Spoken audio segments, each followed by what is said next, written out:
तो पिताजी के द्वारा उचित न्याय भगवान श्री राम ने इसे इस रूप में देखा। जब गुरु वशिष्ठ ने जाकर के श्री राम को यह समाचार दिया कि महाराज ने निर्णय किया है कि आपको अयोध्या का उत्तराधिकारी घोषित करें, तो भगवान श्री राघवेंद्र उस समय गुरु वशिष्ठ के सामने कुछ बोल तो नहीं पाए, पर भगवान श्री राघवेंद्र एकांत में उदास होकर के सोचने लगे कि जन्म्यों एक संग सब भाई, भोजन शयन केली लरिकाई, कर्ण वेद उपबीत विवाह, संग संग सब भयउ उछाह, और विमल वंश यह अनुचित हेकु, बंधु विहाई बड़ी अभिषेक। भगवान श्री राघवेंद्र ने कहा, हम चारों भाई एक साथ पैदा हुए, एक साथ खेले, एक साथ हमारा योगोपवीत हुआ, और इतना नहीं एक ही साथ मेरा विवाह हुआ। और जब सारे कार्य एक साथ हुए तो ऐसी परिस्थिति में इससे बढ़कर के अनुचित पूर्ण व्यवहार क्या होगा कि मुझे राजा बना दिया जाए और छोटे भाई को राज्य से वंचित कर दिया जाए। क्या भगवान श्री राघवेंद्र को ऐसा लगा, पर उनको ऐसा लगा कि यदि गुरु वशिष्ठ के सामने मैं मुख खोलता हूं तो ये अनुशासन के विरुद्ध होगा, मर्यादा के विरुद्ध होगा। पर जब कैकेयी अम्मा ने अपने 2 वरदानों की बात सुनाई तो भगवान श्री राम को लगा कि जो मैं चाहता था वही हुआ, और मैं चाहता था कि राज्य का बंटवारा, बहुत बढ़िया बंटवारा। तो भगवान श्री राघवेंद्र ने कहा, भाई भाई अलग होते हैं तो बंटवारा करते हैं, तो विचित्र बंटवारा हुआ। और ये बंटवारा है भगवान श्री राम के शब्दों में का भारत को तो वन अयोध्या का राज्य मिलेगा, और श्री राम जो है वो वन के राजा के रूप में वन में जा रहे हैं, ऐसा भगवान श्री राम की मान्यता है। तो भगवान श्री राघवेंद्र की मान्यता ये है कि वस्तुतः लोक कल्याण के लिए सच्चे राम राज्य की आवश्यकता, सच्चा राम राज्य यदि स्थापित होगा तो सच्चा राम राज्य जो है तभी स्थापित होगा जब अयोध्या का राज्य श्री भरत के द्वारा चलाया जाए और वन का राज्य मेरे द्वारा चलाया जाए। क्या इसका अभिप्राय, क्या इसका तात्पर्य? मैंने अभी आपसे कहा था राम राज्य शब्द बड़ा प्रचलित है, पर राम राज्य शब्द का प्रयोग जैसा जिस अर्थ में बहुधा लोगों के लिए किया जाता है कि उसमें राम राज्य की सच्ची व्याख्या नहीं। राम राज्य की व्याख्या जो है का वो अत्यंत व्यापक है। उस संदर्भ में मैं यूं कहना चाहूंगा कि राम राज्य का अभिप्राय यह है कि 2 समस्याएं हैं व्यक्ति के सामने, हम आप सबके सामने, आंतरिक और बाह्य।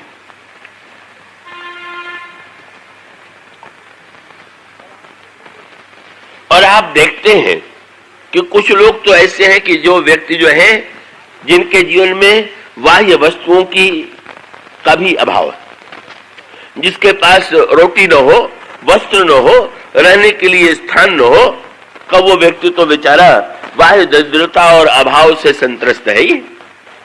पर ऐसे भी व्यक्ति आपको दिखाई देंगे जिनके पास उच्च कोट की अट्टालिका है, सुख है, सुविधा है, सारी उपभोग की सामग्रियां विद्यमान है, पर इतना होते हुए भी भीतर से पूरी तरह से अशांत हैं, पीड़ा से संत्रस्त हैं, व्याकुल हैं। और उसका अभिप्राय यह है कि व्यक्ति के जीवन की और व्यक्ति के समूह का नाम ही समाज है। तो समाज की परिपूर्णता कब होगी?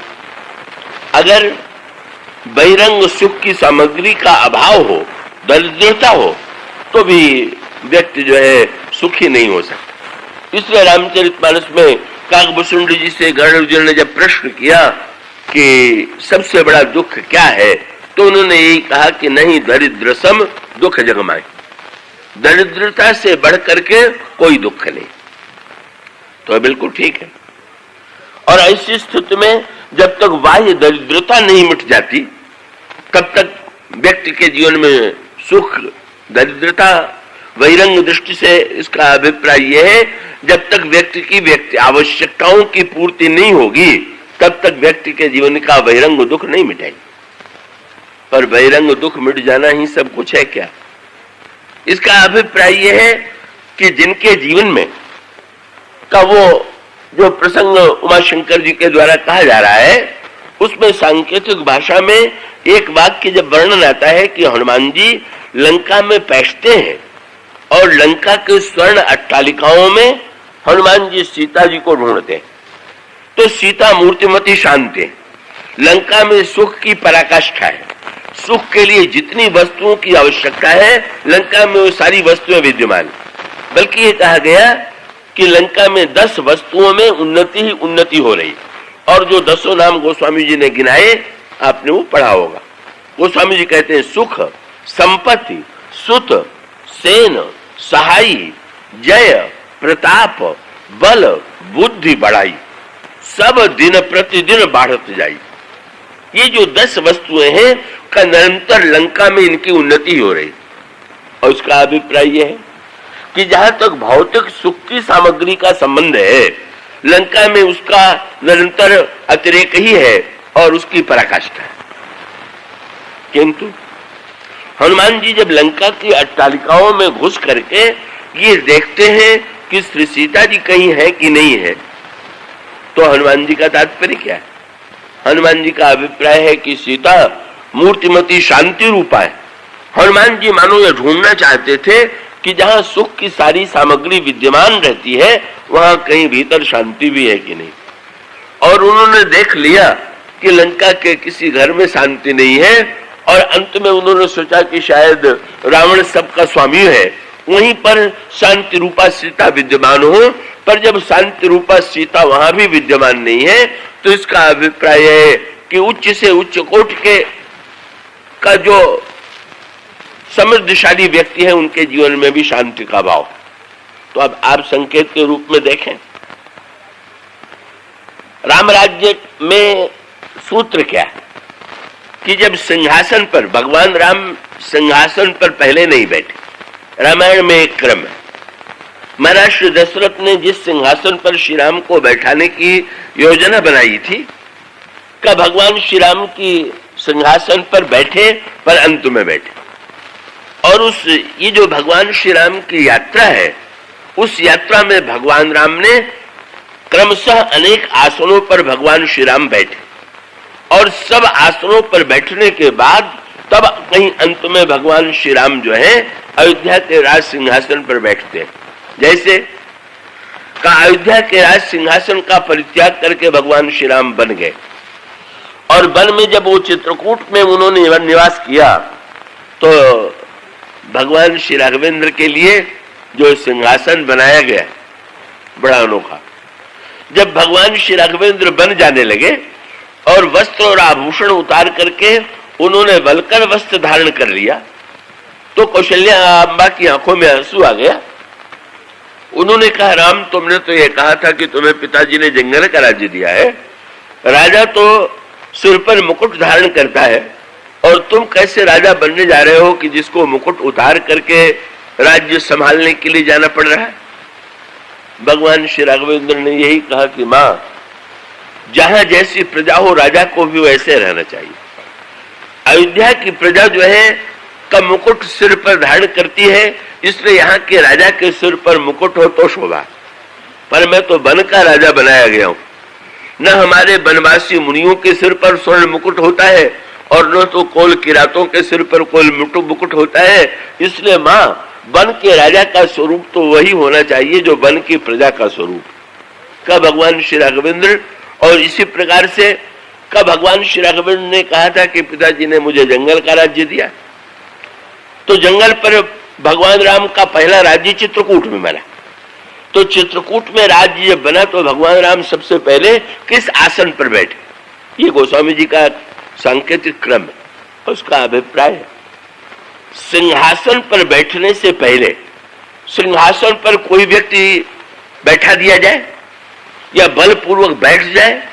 क्या सिंहासन पर बैठ जाने मात्र से लोगों के हृदय पर भी व्यक्ति विराजमान हो गया क्या?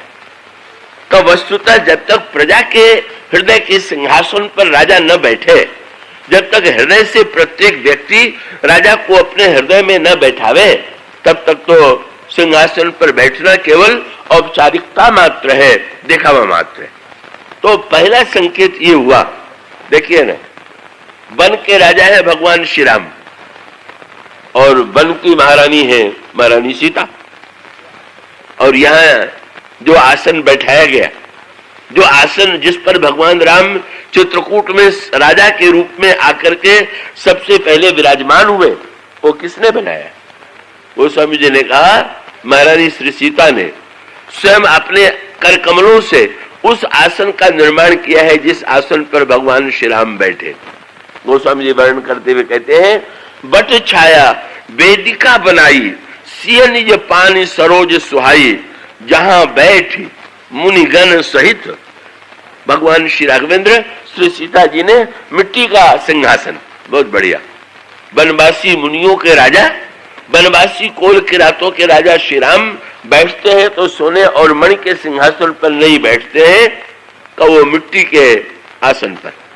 और वो गीली मिट्टी के द्वारा जो बनाई गई चबूतरा बनाया गया है, वो श्री सीता जी ने स्वयं अपने हाथों से, बड़ी सांकेतिक भाषा है।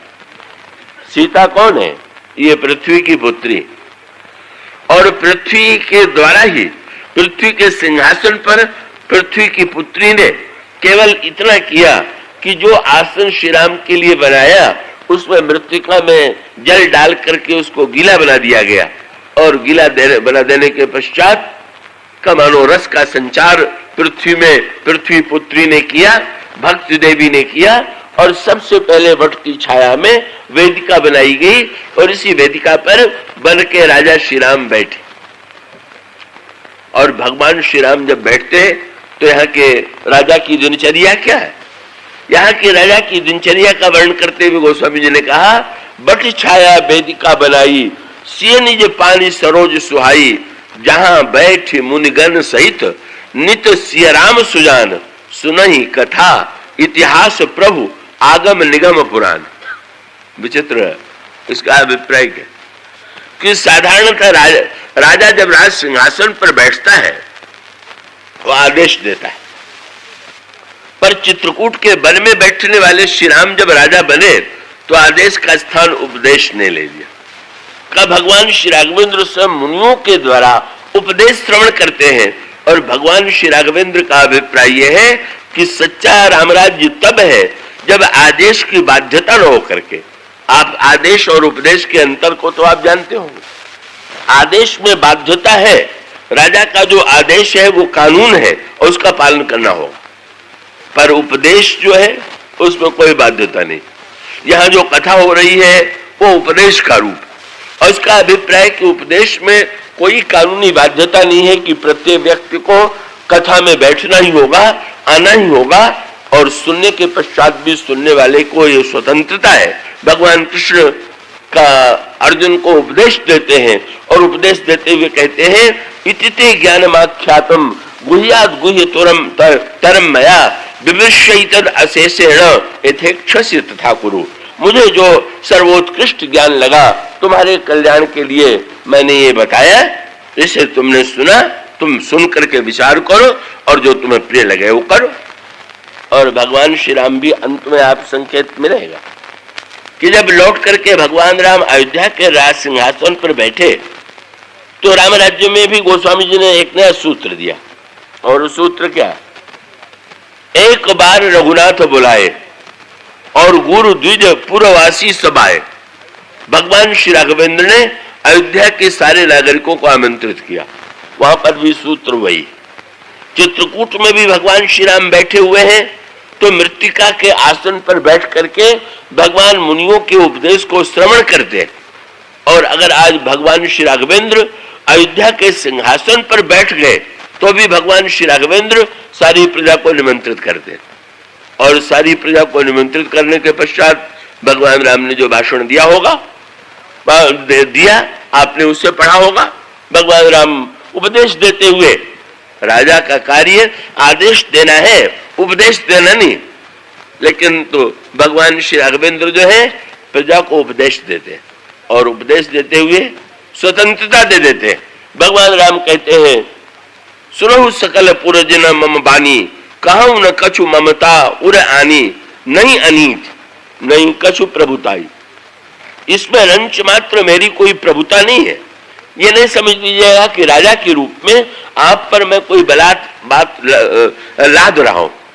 मुझे स्मरण आता है बहुत वर्ष पहले जब मैंने कथा करना प्रारंभ किया था, बस्ती में एक न्यायाधीश महोदय ने अपने यहाँ कथा का आयोजन किया और जब कथा प्रसंग में मैंने उनसे पूछा कि किस प्रसंग पर कथा सुनना चाहते हैं, तो उन्होंने कहा कि राम राज्य की न्याय व्यवस्था पर प्रकाश डालिए।